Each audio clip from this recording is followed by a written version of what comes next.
But still, nothing about it rose to the length of the sanctions that were placed against Klaus. None of it did.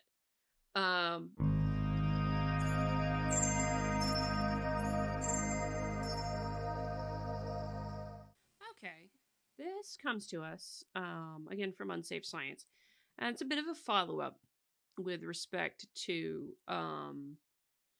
the Fiedler on the Roof saga, which I will now give credit where credit is due. I did not come up with it. That actually was from a different Substack in Unsafe Space, so I'll give credit to Legism for that one. And in that particular issue, and what it is in this case is that Klaus Fiedler, who was slandered, smeared, besmirched with all sorts of things, put out a statement in response finally to his thing, in which case one thing I have to immediately say with this is I do wish you had stuck up for it a little bit sooner, to be honest, but I did read this in advance, and I will say I understand why he didn't. I still think it's probably better to have said something sooner, but we'll get into that. Printed here, so this is from Klaus Fiedler, specifically. As a personalized target of social media attack on Twitter, leading to a petition, I was accused as a racist, as a journal editor of PPS, Perspectives in Psychological Science, who abuses his editorial power and who violated alleged journal rules and diversity norms. I was not only forced to resign as editor-in-chief, but also to tolerate insulting aggressions, threats to my scientific reputation, and my personal dignity. However, I also received reinforcing many...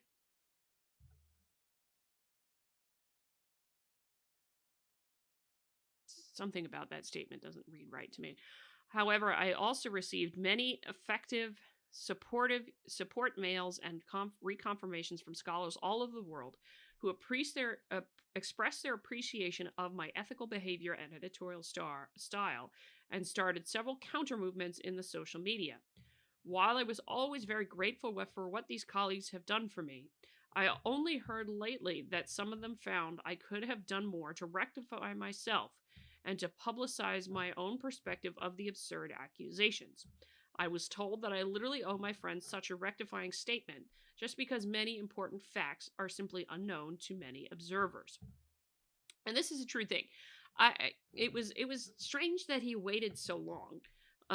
You at this point lost your editorship, and goodness knows what reputational damage has been done. So why wait, right? In terms of standing up against this. And I'm sure he was trying behind the scenes to prevent what happened, but didn't necessarily work out that way. Why I refrained so far from presenting my own perspective. The first and foremost reason why I never provided a counterversion or rectifying statement is that the entire episode was so absurd and surreal. I therefore expected that, in spite of, or exactly because of, the wisdom of the social media crowd, it could only take a moment to recognize that there is virtually nothing to justify the accusation that I am racist or that I have abused editorial power and ignored existing journal rules. You'd think so, but here's the thing. When I was on with Kieran doing Side Chat Saturday, we talked about Twitter science. And in a way, Klaus was a victim of Twitter science. Not in the sense of tweeting about a study that's great, or something like that, or being upset about a study that refutes your pet project.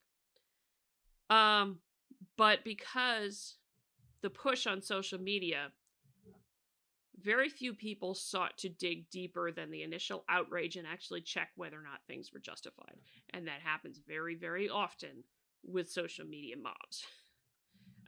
Just as an observation with these things, it happens very often that folks don't even bother to go look if it's something that pre-confirms their own preferred view of something. The second equally important reason was that APS, the organization who holds the PPS journal, which is the Association of Psychological Sciences, never asked me for my version and never engaged on what seems to be a self-evident rule of procedural justice, namely, to give the target of an accusation a chance to reply and provide a counterstatement, to be circulated in the same widespread channel as the accusations. Up to now, nobody asked for my version. The third reason was that, as a social psychologist, I did not want to play the role of a defendant, which presupposes that there are reasons to be defensive. Taking a defendant role might induce a hindsight effect, that is, a reconstructive memory illusion driven by the outcome in which I am a defendant. In contrast, my understanding was always that I am the victim, not the potential perpetrator in a malicious play. Fourth, I did assume, and I continue to assume, that there are ethical reasons not to blatantly reveal confidential details about editorial processes. Peer reviewing and the entire editorial correspondence strikes me as a matter of trust and academic responsibility, preventing me from talking in public about my editorial strategy and my correspondence with other reviewers. In this particular case, though, after the entire editorial correspondence was published anyway, confidentiality constraints no longer prevent me from the following clarifying comments. Okay.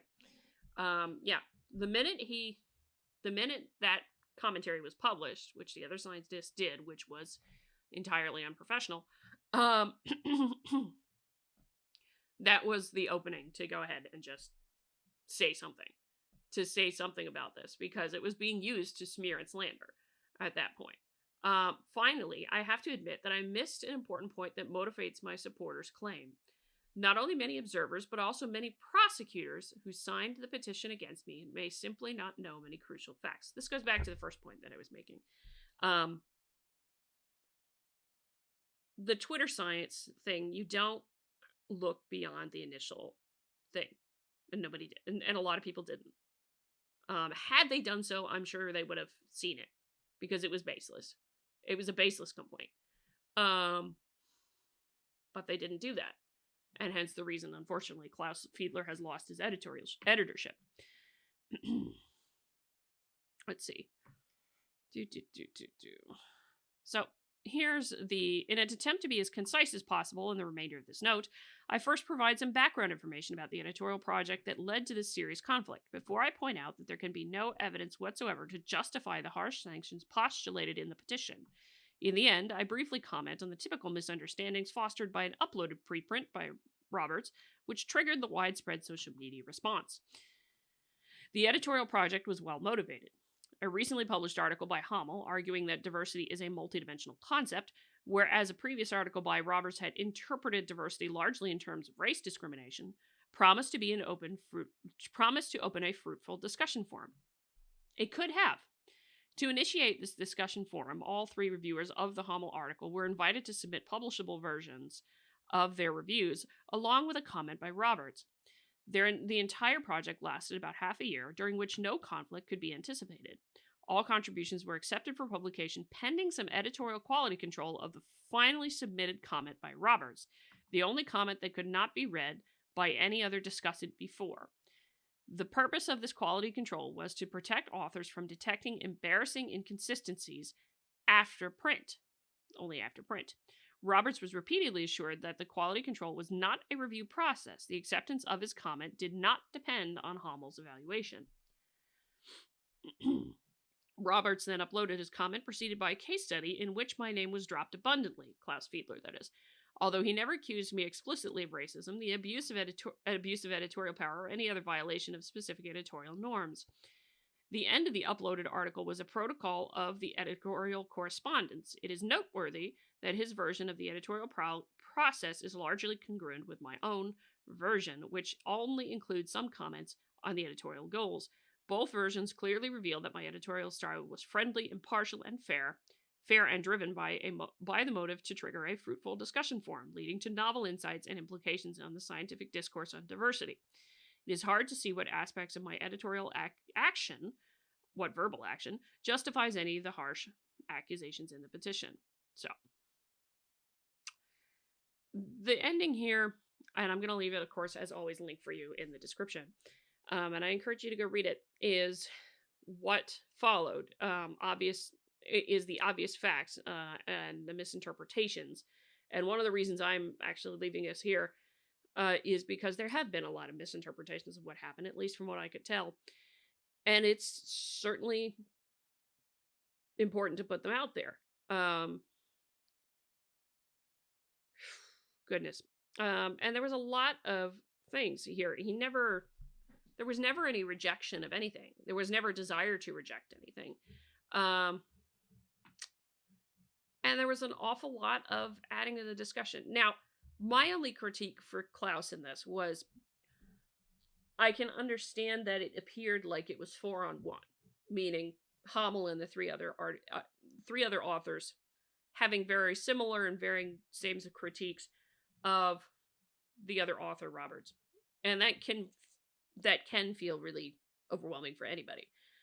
And so I would not necessarily have structured the editorial discussion forum that way, but still, nothing about it rose to the length of the sanctions that were placed against Klaus. None of it did.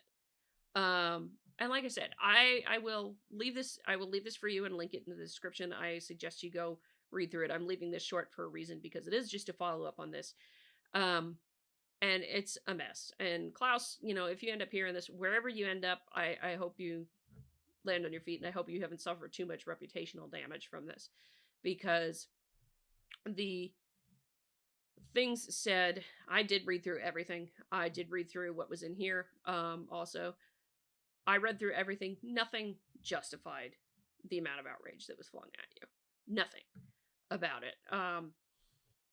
And I've been in dealing with peer reviews myself. It's kind of crazy. So I will leave it at that. And let me know what you think if you hear through this. And again, I encourage you very much so. Go through everything in the Fiedler on the Roof thing. The Unsafe Science Substack actually has a very good listing of everything. And I suggest you go through it and read it all for yourself. Read Robert's stuff, read Hamel's stuff, read Lee's stuff, read everything. And get a good sense of everything going on. Because there's more to it than what's in here. Alrighty, that's it for now. If you like this video, hit the like button on the way out the door. Comment on the video, share the video, subscribe to the channel, all that lovely good jazz. Until next time, I'm Adrian. May you stay curious, everybody.